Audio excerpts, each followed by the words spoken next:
Welcome back po mga Kalaminers. Marami pong klase ng sunog or burn. And usually it is caused by heat o kaya mga kumukulong tubig. Marami pong iba-ibang klase ng burn. And today po, pag-uusapan po natin together with our panel of doctors, paano po nakatulong ang Laminin at bakit halos lahat ng karamdaman o problema sa kalusugan ay kaya nitong tugunan. So Dr. Arlie, ano po ang Laminin? How can you define Laminin? Una, Laminin is a dietary food supplement. However, it's not an ordinary one kasi ang kanyang effect ay functional, kaya functional food. It comes from natural food sources like the egg. However, certain things were extracted from the egg on the 9th day. Ang tawag niyan ay proto-embryonic stage extract. Na there is power there to create life. So when that's introduced to the body, apparently it supports the body function. So like in this case where the person had burns, importante dyan is the repair of the skin. So usually mga functional food, it will help build, maintain, repair cells and tissues. So kung ang tanong ay makakatulong kaya sa nagkaroon ng burn, the answer is obviously yes. So with proper standard medical care plus functional food, that will be the formula. Alam niyo, Susan, talagang madalas tanungin sa ating ng mga televiewers natin po, mga doctors, no? Why is it na itong Laminin, iisang capsule, pero lahat ng klase ng sakit, ngayon pati burn na rin na-address, no? Sabi nila, Hindi totoo yan. Hindi totoo yan eh. Parang Imposible. There's no one medicine that can cure anything. Pero sabi ko, hindi medicine to eh, di ba? So Dr. Ria, bakit daw ganun? Ang Laminin kasi meron siyang fibroblast growth factor. Almost all the cells of our body has fibroblast growth factor receptor. Yes. So pag may fibroblast growth factor receptor, yung Laminin may fibroblast growth factor, ibig sabihin, pag tinake mo yung Laminin, yung fibroblast growth factor, magbibigay siya ng function dun sa cell na kanyang pag-a-attachan. So alam naman natin, karamihan ng disease came from damaged cells. So pag nag-attach dun ng fibroblast growth factor, whatever cell that is, magbibigay siya ng signal that the cell needs to be repaired, regenerate, or rejuvenated. Galing. At meron siyang amino acids at saka meron na rin siyang vitamins and minerals needed by the cell and by the body to repair and to function properly. If, for example, a brain cell can be changed or repaired, then any other cell can be repaired, isn't it? In the advent of the medical breakthrough ngayong 20th century regarding stem cell po, alam po natin na ang fibroblast growth factor, pati po kasi ang stem cell sa katawan ng tao, meron siyang fibroblast growth factor receptor. So if Laminin has fibroblast growth factor and then can transmit signal to the receptor of the stem cell. So in the end, pwede niya pong ma-regenerate whatever stem cell that is. So ang brain po natin meron din siyang stem cell. So makakatulong po siya. Alam ko, tayo lang ang supplement na may source ng FGF, yung fibroblast growth factor 2, the only food source. And ano naman ho yung HGH, yung hormonal growth hormones, compared to FGA? According to the researchers, the mechanism is this. What has been derived from the 9-day-old fertilized chicken egg, the moment it reaches the brain, therefore the first problem is it has to bypass the gastric barrier, the stomach. Tama. Second, it has to go to the circulation. Opo. When it enters the brain, there's another toll booth there, the blood-brain barrier. Then the moment it enters the brain, according to the researchers, it will balance. The keyword is balance. The hypothalamic, that is the middle brain, the midbrain. That's where our emotions are centered. And then the pituitary gland. The pituitary gland is the master gland Pero maliit lang yun. of the body. Yeah, that's where the field of endocrinology comes in.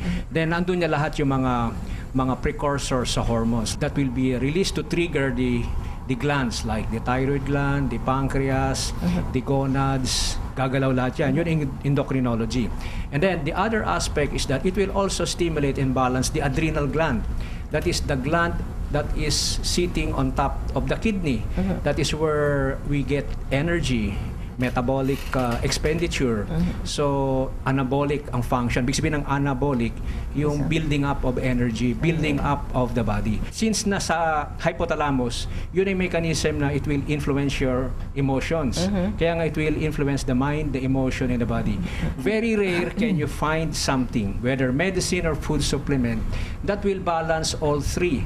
the mind, the emotion, and the body. Kasi most is focused only on the body. And doctors, I heard from Joey that yung scarring sa mukha niya was healed in 10 days. 10 days lang. 10 days. In repair process of burn victims, generally scarring is an issue because the repair process is not complete, so there's scarring. And another thing that should be pointed out is that fibroblast growth factor is initially present during babies now when they are born. And as we age, the fibroblast growth factor disappears in our body. So it cannot be manufactured inside our body. It has to be supplemented. And Wow. you can find out that the only supplement available in the market with the fibroblast growth factor is laminite. And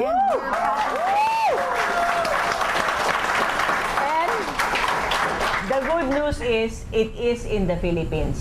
Yes. And another good news is it's patented.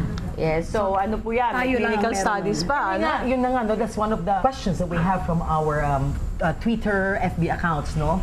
Ano daw ang difference nitong mga supplements natin at yung laminine? Bakit natin sinasabi na kakaiba tayo, no?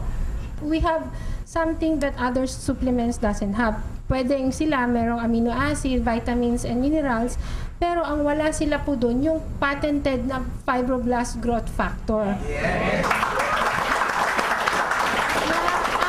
Ang kinaganda pa doon, sabi ko nga, kung nagtitake naman po, we are not against other supplements, by the way. Laminine could give a synergistic effect kung meron po kayong tinitake.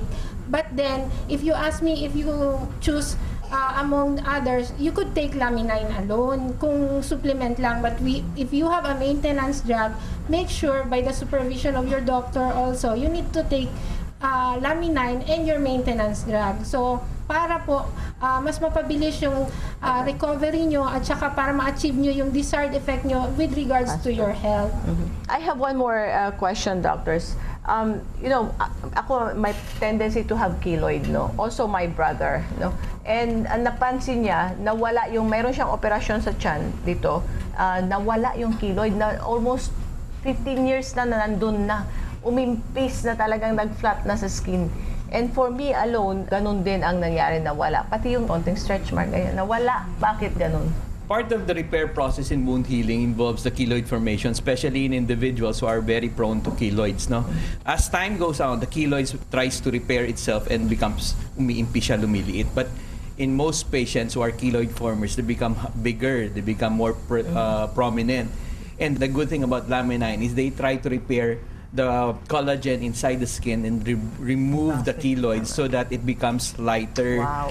It's smaller. So Nice. eventually, with time, it could be almost not visible anymore. Tama. Yeah, galing. Kaya pala walang scarring yung ating kaibigan na si Joey. Thank you very much again, doctors, for another very helpful information para sa amin lahat, no? Laminine is a very special product. It is one of a kind. And again, we want to thank Life Farm Global US and Susan Barlin for bringing this miracle to our country. To date, we are on our third season dito po sa Be Alive, and you cannot imagine the countless of people being helped every day by this product. Hindi po ito hype o kwento-kwento lang. Mga totoong buhay na nagbago dahil sa laminine. Magbabalik po kami after these messages.